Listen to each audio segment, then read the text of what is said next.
Good morning, dear student. Today I am going to discuss about the next topic, and that topic is nuclear fusion.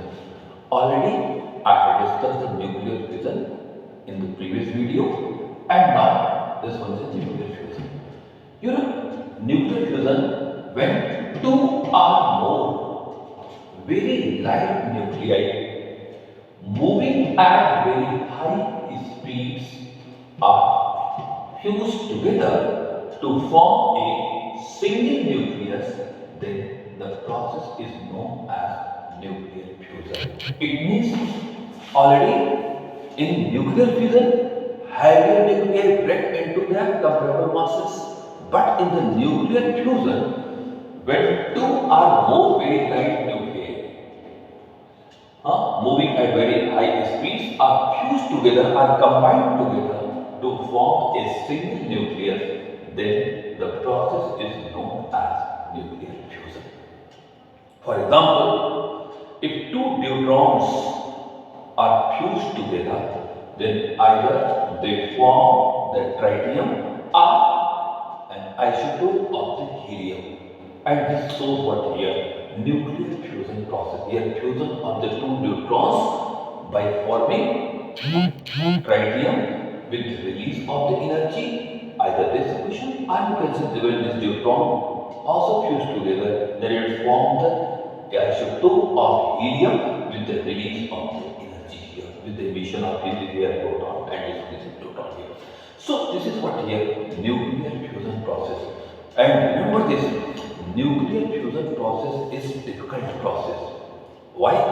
Because the nuclei possess a positive charge and it is very difficult to fuse together or to bring them very together because a use or a large amount of the repulsive force is act between the nuclei. So it is very difficult to fuse together the nuclei of the lighter particles here.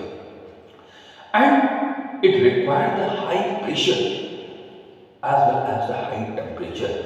And to fuse this lighter nuclei, the temperature required is nearly the order of 10 to the power 8 Kelvin. And such type of the temperature is not exist on the earth. That temperature is exist in sun or the stars. So simply you can say nuclear fusion process is not easy process. It is a difficult process and it not takes place easily on the earth here you can say. So this nuclear fusion process takes place in suns and stars. And remember this, in the case of the nuclear fusion, it is totally different from the nuclear fission.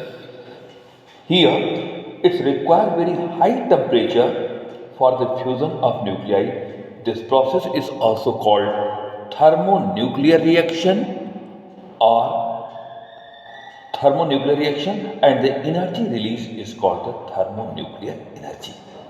So, stellar energy is the energy obtained continuously from the sun and the stars. And remember this, in sun, nuclear fusion process is responsible for the continuous emission of energy, heat energy.